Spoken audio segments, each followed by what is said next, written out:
quero trazer uma rápida reflexão para vocês. Essa noite é uma noite para a gente aproveitar mais esses momentos de oração e adoração. A gente também vai ter ceia hoje, mais tarde. E eu queria trazer uma rápida reflexão para vocês. Em novembro, a gente teve o nosso retiro do Next. Quantos aqui estiveram lá?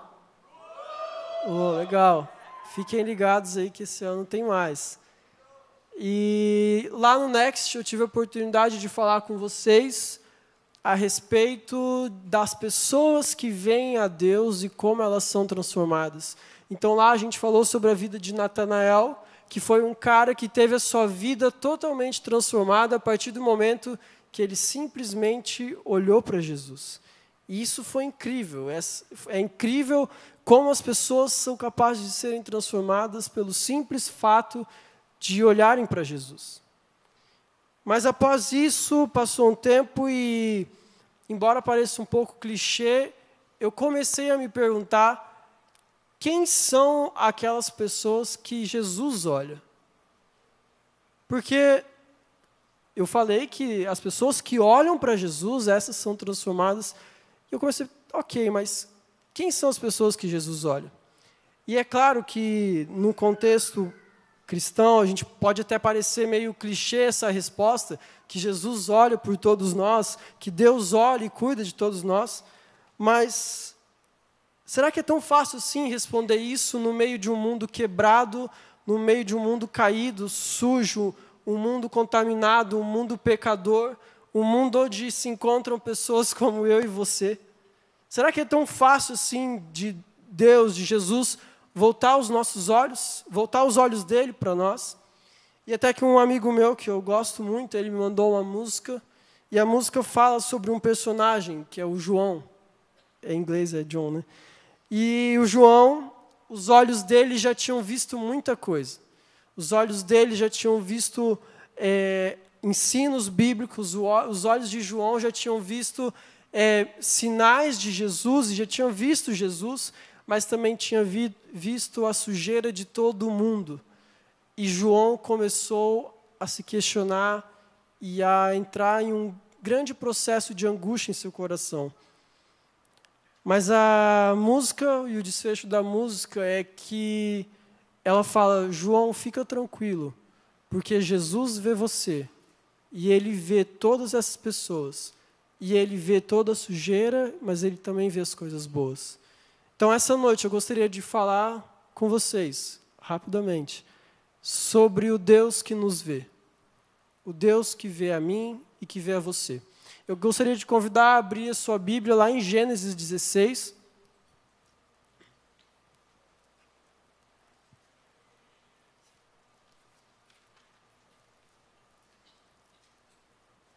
Gênesis 16, eu vou ler rapidinho do 1 ao 16. Vai ter lá no fundo, no telão, então se você quiser acompanhar por lá, a gente vai estar lendo na mesma versão. Essa mesmo. Ora, Saraí, mulher de Abrão, não lhe dera nenhum filho. Como tinha uma serva egípcia chamada Agar, disse a Abrão: já que o Senhor me impediu de ter filhos, possua a minha serva, talvez eu possa formar família por meio dela. Abrão atendeu a proposta de Saraí. Quando isso aconteceu, já fazia 10 anos que Abrão, seu marido, vivia em Canaã. E foi nessa ocasião que Saraí, sua mulher, entregou sua serva egípcia Agar a Abrão. Ele possuiu Agar e ela engravidou.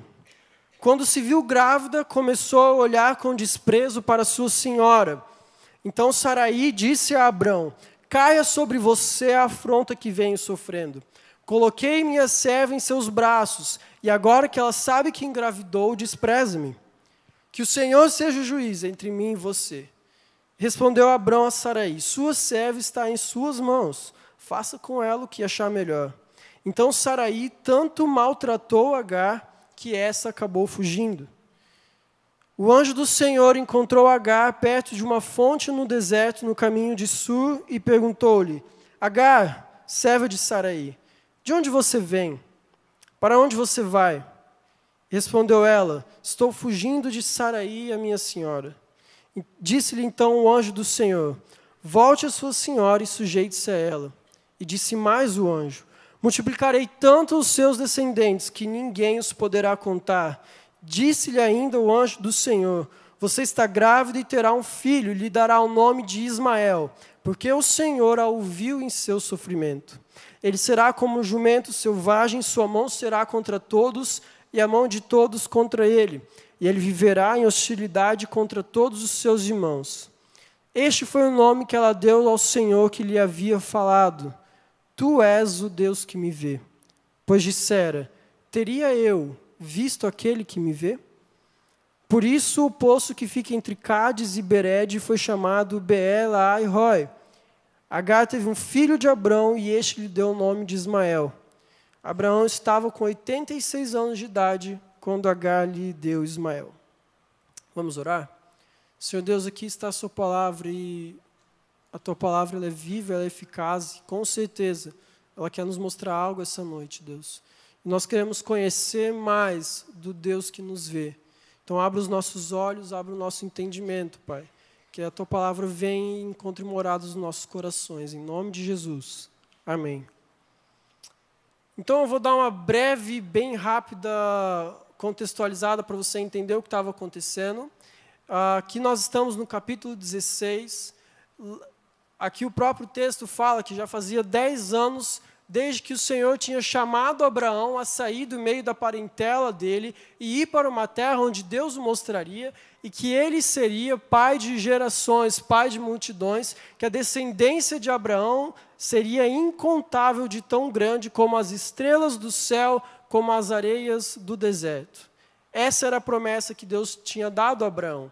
Então Abraão saiu da sua terra e estava indo em direção a Canaã, e foi em direção a Canaã, e já tinham passado 10 anos. Já havia passado 10 anos e quando Deus fala para Abraão que a promessa era que ele seria pai de gerações, pai de multidões, logo você entende que Abraão iria ter um filho. Essa era a promessa de Deus para Abraão, parte da promessa.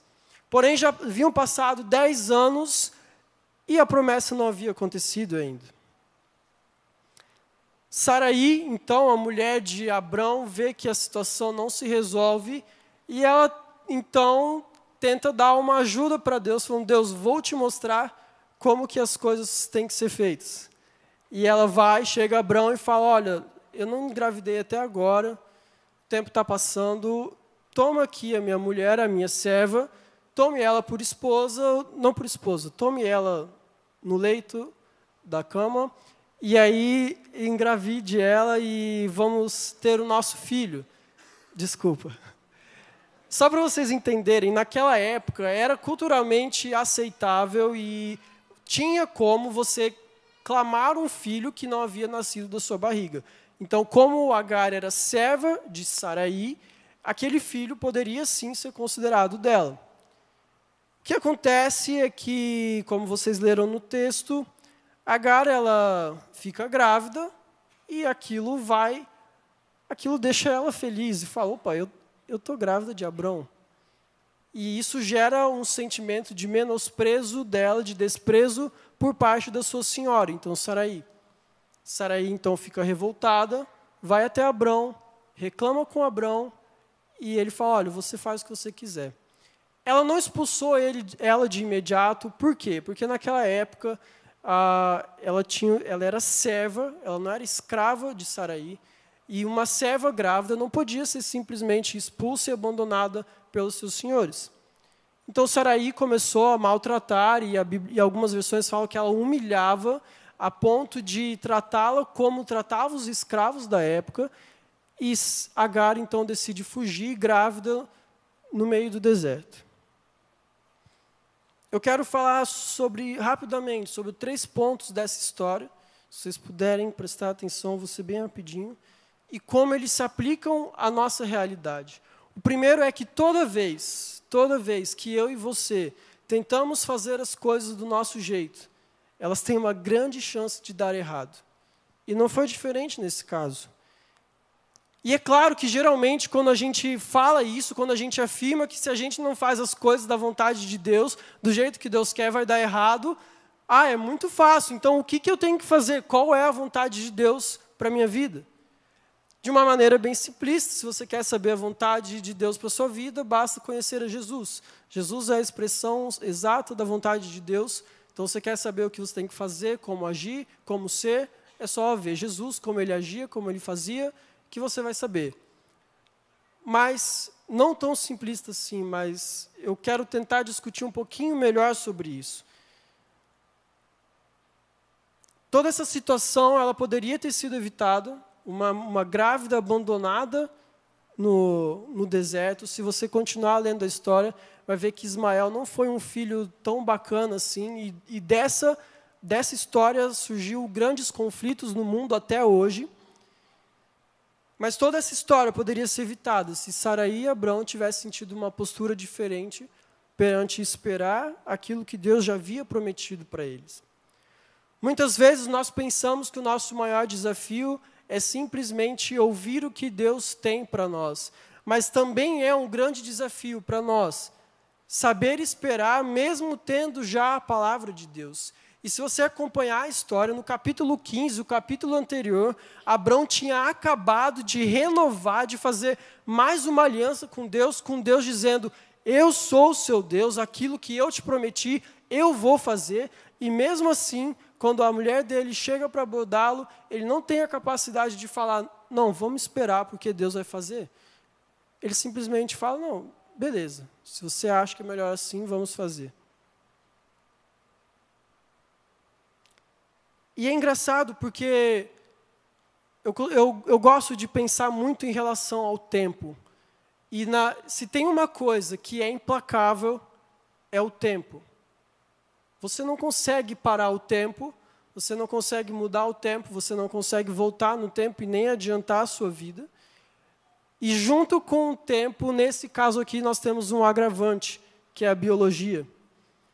Então, já fazia 10 anos desde a promessa, e as pessoas envelhecem com o tempo. Então, Saraí, ela estava envelhecendo, e provavelmente ela tinha acabado de se encontrar com a menopausa, e aquilo foi um sinal para ela que ela provavelmente já não conseguiria mais ter filhos.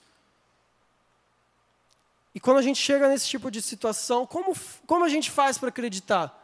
Como a gente faz para acreditar numa promessa de Deus, que já fazem 10 anos, já passaram-se 10 anos, biologicamente falando, ela não tinha mais condições de ter filho.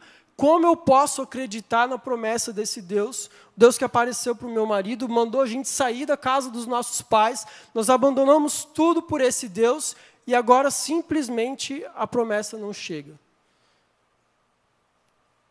Então começa a ficar um pouquinho mais aceitável a gente entender que ela devia ter tentado do jeito dela, né? Mas não. E claro que na Bíblia a gente tem bons exemplos de pessoas que souberam esperar. A gente tem o exemplo de José, que a gente ouviu na semana passada. Temos o exemplo de Davi. Davi esperou muitos e muitos anos, desde do seu ungimento, da sua unção a rei, até ele virar rei de todo Israel. Ele foi ungido rei com 17 anos, ele já tinha mais de 30 quando ele virou rei de todo Israel. Mas, infelizmente, toda vez que a gente decide agir por conta própria e não esperar as promessas de Deus, esperar que Deus faça as coisas do jeito dele, a chance das coisas não saírem bem são muito grandes. E é claro que, nesse caso, a responsabilidade não era só de Saraí, ela não pecou sozinha. Abrão, na época, ele foi diretamente responsável por isso, porque ele foi conivente nos dois momentos, tanto na hora de engravidar a menina, quanto na hora de expulsá-la, indiretamente. Ele falou: faz o que você quiser, a serva é sua, se vira. E isso é um agravante em relação a nós sentirmos falta de nos posicionarmos enquanto cristãos em relação ao que Deus tem para nós. Então você consegue perceber até que ponto tentar agir por conta própria pode ser tão prejudicial para você mesmo? A vida desse casal nunca mais seria a mesma. Mas eu quero falar também um pouquinho sobre Agar, a serva. Então, quantos aqui conheciam essa história de Abraão, Saraí, Agar? Bastante gente. Então, Agar era uma serva estrangeira, a Bíblia fala que ela vinha do Egito, Então pense só você vindo a sua senhora num país diferente, numa cultura diferente, numa família diferente, a sua senhora chega para você e fala, olha, eu quero que você deite com o meu marido e dê a ele um filho. Cara, isso não é normal, isso é uma loucura, né? E naquele contexto pagão, naquele contexto cultural de poligamia, talvez aquilo fosse até compreensível para ela. E parece que ela gostou da ideia de carregar na barriga dela o filho de um cara tão importante quanto Abrão. A Bíblia fala que Abrão ele era muito rico, homem de muitas posses, muitos gados, muita terra. Ele era um cara já muito rico, ele era um homem bem visto e ele tinha a grande promessa de Deus. E essa ideia de, então, estar grávida desse cara, de gerar um filho de Abrão, talvez tenha começado a subir na cabeça de Agar, e ela começa a menosprezar a sua própria senhora. Então pensa, de uma serva estrangeira, agora ela é filha do cara. Filha não. Ela vai ter um filho do cara. Pô. E Agar então começa a menosprezar, a desprezar a sua própria senhora, aquela a quem ela devia se sujeitar. Isso gera uma situação tão desconfortável e ela começa a sentir do seu próprio veneno. Ela que uma hora desprezou, começou a ser desprezada, maltratada e humilhada, a tal ponto que ela não aguentou e fugiu grávida. E é engraçado que é um instinto natural do ser humano procurar por proteção. É um instinto natural de todos nós, quando alguma coisa nos dói, alguma coisa nos ofende, alguma coisa nos machuca, nós procuramos por proteção. E Agar, ela não fez diferente. A Bíblia fala, quando o anjo do Senhor encontra ela está a caminho do Egito, então ela está voltando para a casa dos seus pais, que era o lugar onde ela encontrava proteção. Mas será que pode, por um acaso, um Deus se compadecer de uma estrangeira pecadora, de alguém que talvez nunca nem tinha ouvido falar desse Deus? Faz muito sentido. Até que Agar, então, ela para num poço para tomar água no meio dessa viagem cansativa. E a Bíblia gosta de um poço, né? Jesus gosta de um poço. E aqui não vai ser diferente. A gente tem a cura do cego, o encontro com a mulher samaritana. E aqui, mais uma vez, Jesus vai até um poço encontrar alguém. E eu falo Jesus porque vocês já devem ter feito o panorama do Antigo Testamento na escola do discípulo. E a gente aprendeu que quando o Antigo Testamento fala o anjo do Senhor, ele provavelmente está se referindo a Jesus. O anjo, então, se aproxima dela, pergunta de onde vem, ela responde. E aqui a gente entra no segundo ponto, que Jesus quer encontrar você no seu poço. E não só isso, ele quer te mostrar que ele é justo e que ele é bom. O anjo se aproxima dela, perguntando então de onde ela vem, para onde ela vai, e ela responde. E é legal porque logo após ela responder, Jesus fala, você está errada, basicamente isso, você precisa voltar para sua senhora. Você não deve fugir, você não deve menosprezá-la, você precisa voltar e se sujeitar a ela. Mesmo que você discorde, você precisa fazer isso. Toda vez que Jesus vem ao nosso encontro, ele se importa com quem nós somos, e isso inclui os nossos erros. Jesus se importa com os erros das pessoas, ele se importava com o erro de Agar.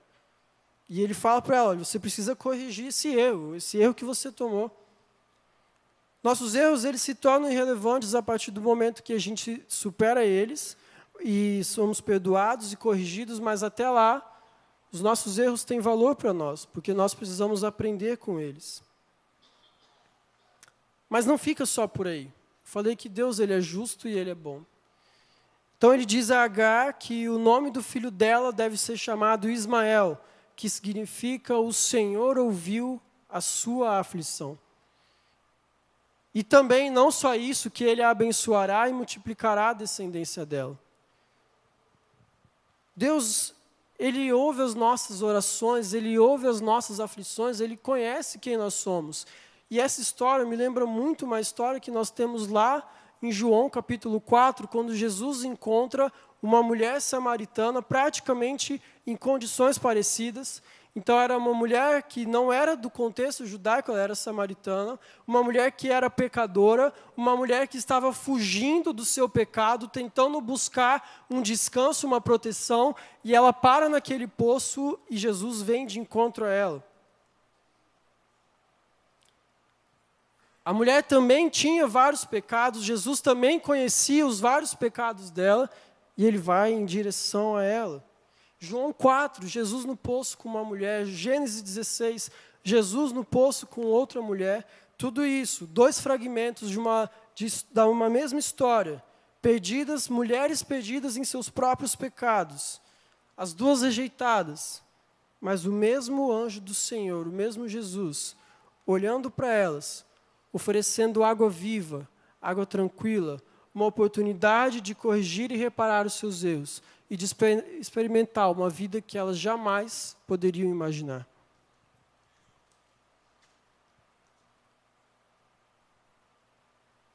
Deus, Ele vem de encontro a nós e Ele vai te procurar no seu poço. E Ele é justo, você precisa saber disso, mas Ele é muito, muito bom. E pode até parecer um pouco repetitivo, eu não sei quantos aqui estavam, mas eu preguei um dia sobre o Deus que nos encontra na história de Caim e Abel, um Deus que vem em direção a Caim, o pecador. Mas o que nós precisamos entender, e eu posso fazer isso por vários anos, é que a Bíblia ela é basicamente um livro de uma história só.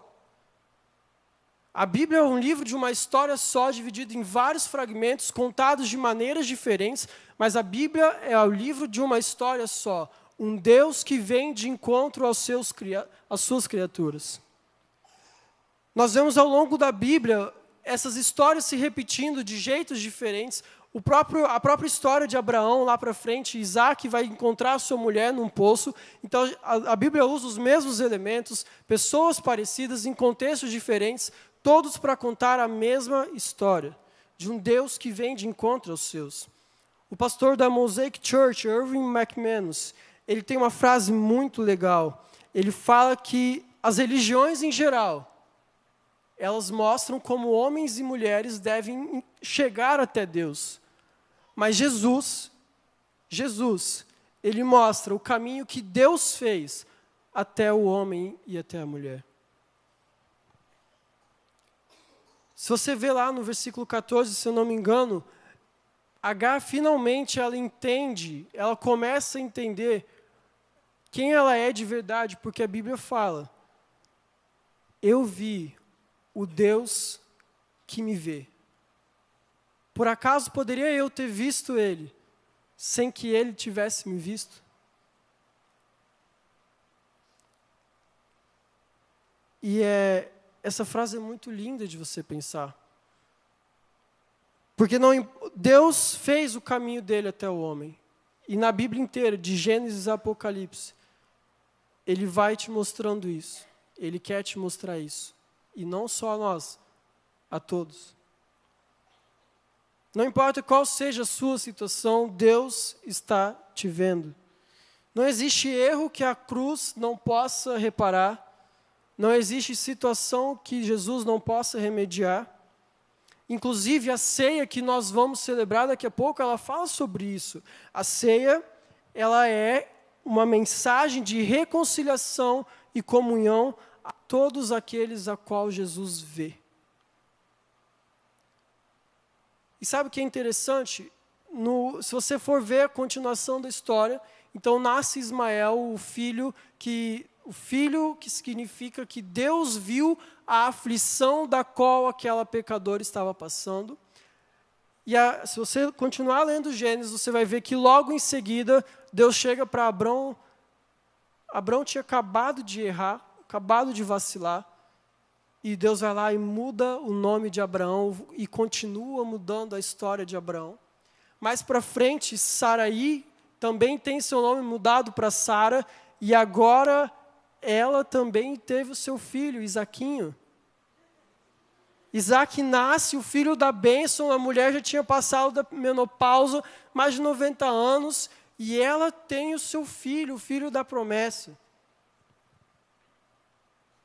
E é engraçado porque toda vez que a igreja e o indivíduo, como eu e você, quando nós tentamos ser executores de regras, e nós fugimos de sermos referenciais de graça. E isso é muito importante porque a graça ela tem que estar disponível para as pessoas e nós precisamos mostrar isso a elas. E nós só conseguimos mostrar isso a elas quando fazemos aquilo que Deus quer que façamos e não quando fazemos aquilo que nós bem entendemos. Então, a situação foi encontrada em graça, mas podia ter sido resolvida muito antes. Talvez Agar não precisasse nunca ter passado por essa experiência. Mas, quando nós tentamos resolver as coisas com nossas próprias mãos, é muito fácil que o nosso coração se mine quanto a isso. Eu quero te perguntar essa noite, qual dessas pessoas você é nessa história? Você está mais parecido para Saraí, onde você já não aguenta mais não aguenta mais esperar aquilo que Deus um dia falou para você? Ou talvez você é Abrão. Abrão, que relevância tem Abrão na história? Faz o que quiser. Quer que eu engravide? Tá bom. Não, a serva é sua. E talvez você está vivendo a sua vida, não, faz o que quiser. Deus sabe o que faz, né? Ou talvez você seja Agar. Ela deixou que o coração dela fosse alimentando algo de ruim, nutrindo um sentimento ruim em relação a outras pessoas. E isso virou-se contra ela e ela se sentia humilhada, sozinha, a ponto de querer voltar a fazer o que elas faziam. Mais ou menos como os discípulos, assim que Jesus foi morto, eles imediatamente voltaram a pescar. E você talvez esteja numa situação da sua vida que já está tanto faz para você, que até as coisas do novo homem já não te interessam mais. Você tem vivido com atitudes da velha pessoa que você era antes de conhecer Jesus, ou talvez você nunca nem tenha experimentado o quão boa pode ser uma vida que o Deus que nos vê nos proporciona.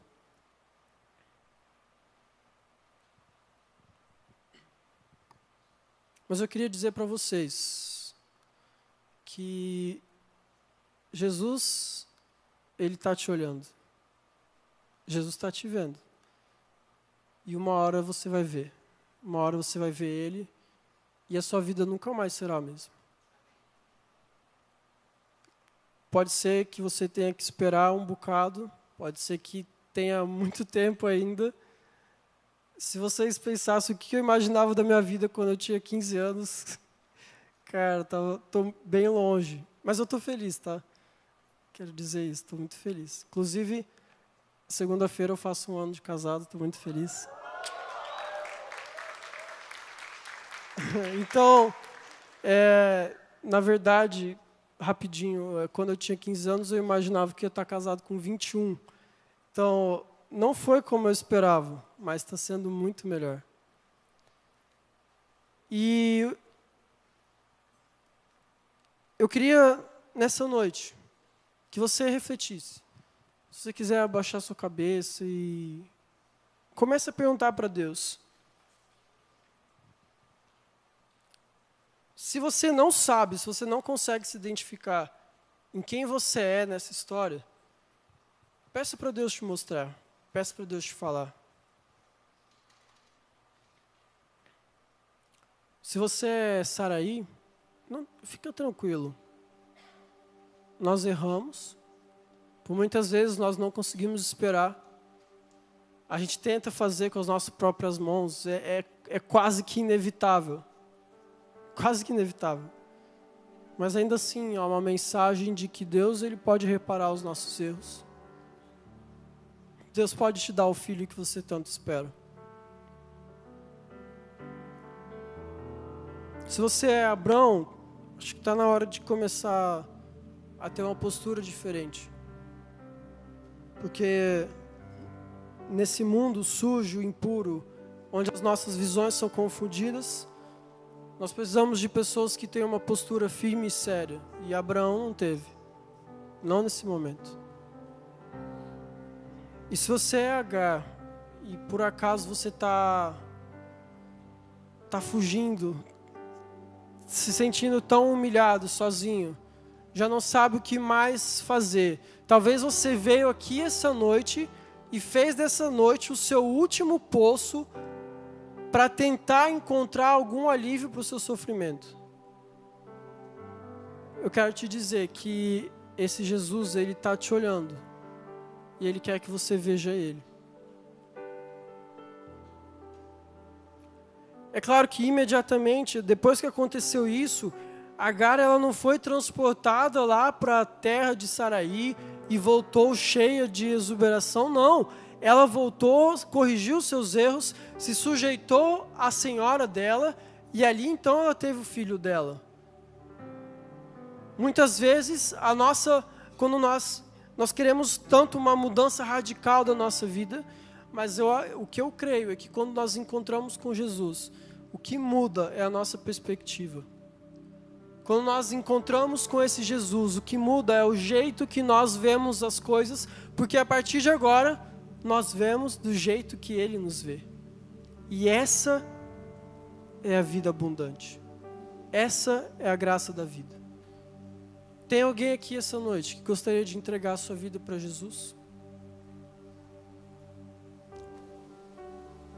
Talvez você esteja aqui e nem saiba muito bem o porquê você está aqui. Mas esse Jesus, ele quer te encontrar, ele quer mudar a sua história. Não importa como você está, mas ele quer mudar a sua vida. Tem alguém aqui essa noite? Se você gostaria de entregar a sua vida a Jesus e dizer: Jesus, eu preciso de Ti, eu quero que o Senhor entre na minha vida. Você pode erguer uma das suas mãos? Tem alguém aqui? Glória a Deus.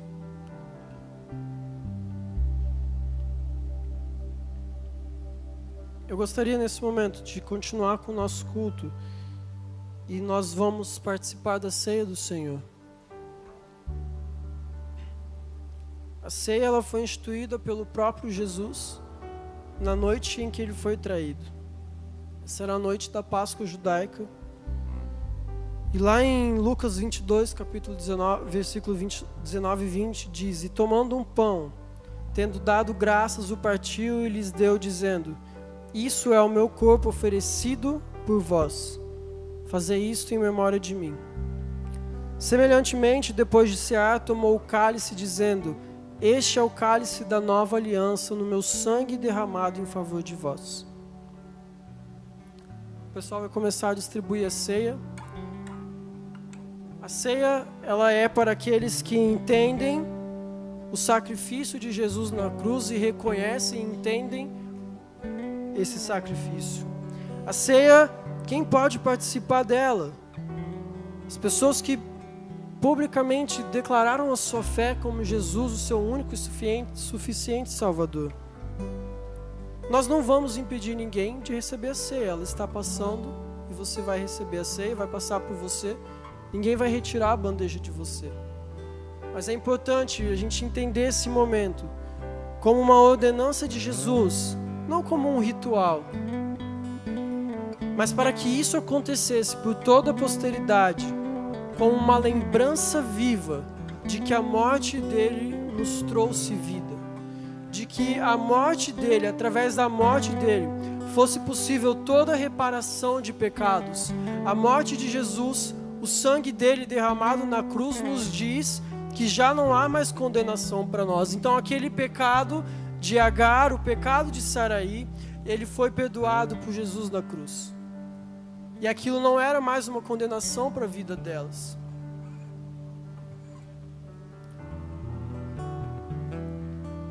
A ceia do Senhor também ela não deve ser tomada de qualquer forma. A Bíblia nos orienta que ao tomarmos a ceia, devemos examinar os nossos corações. E é nesse exame que nós colocamos diante de Deus as nossas vidas, reconhecendo o sacrifício dele, dizendo: Deus, foi pelo meu pecado que o Senhor morreu. E toda vez que você toma a ceia, você participa da ceia, sem entender o que ela significa, você está tomando isso apenas para encher o bucho, embora esse pãozinho quase não faça muito efeito.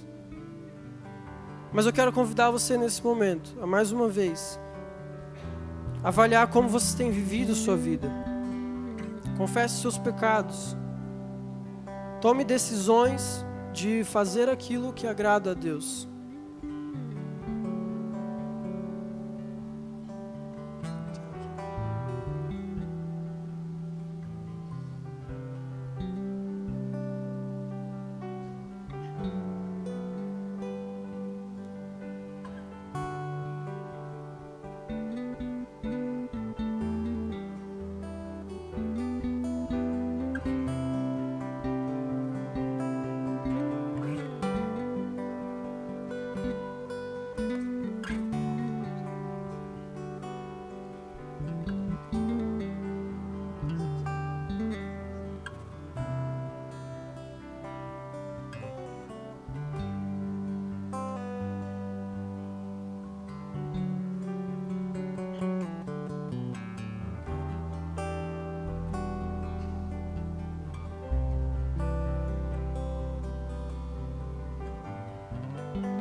Alguém desse lado aqui não recebeu?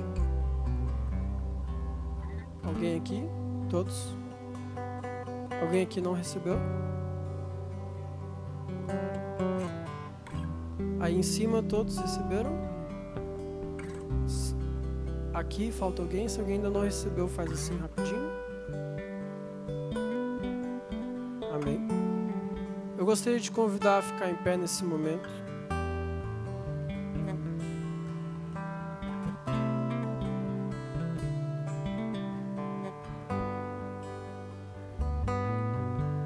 Jesus foi até aquela cruz para que nós pudéssemos o ver da maneira que Ele nos vê, para que nós pudéssemos nos ver da maneira que Ele nos vê. Em memória de Jesus, do sacrifício que Ele fez por todos nós, eu quero te convidar a participar da comunhão que há no corpo de Cristo, comendo do pão.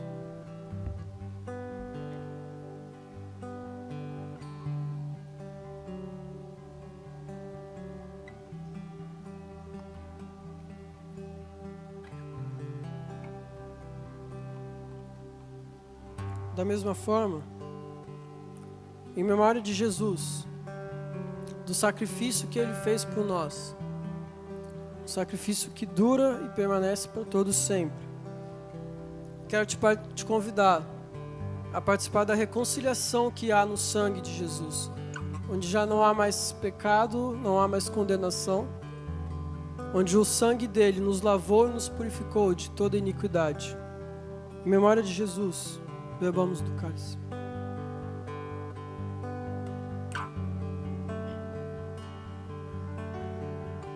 Senhor Deus, eu quero te agradecer porque o Senhor é um Deus tão grande, tão grande. E o Senhor olha para situações de vida como a da pobre serva Agar. E o Senhor decide intervir na história dela. E o Senhor olha para a história de vida de cada um aqui nesse lugar essa noite. E o Senhor decidiu intervir na vida de cada um de nós, Pai. Essa noite nós queremos agradecer o Teu sacrifício na cruz, Pai. É um preço tão alto que nenhum de nós podemos imaginar.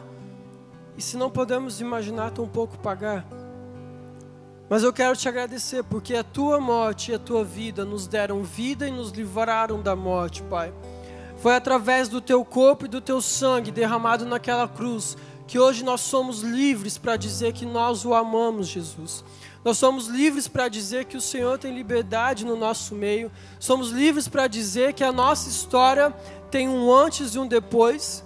Não é só uma questão de calendário, é uma questão da nossa própria vida.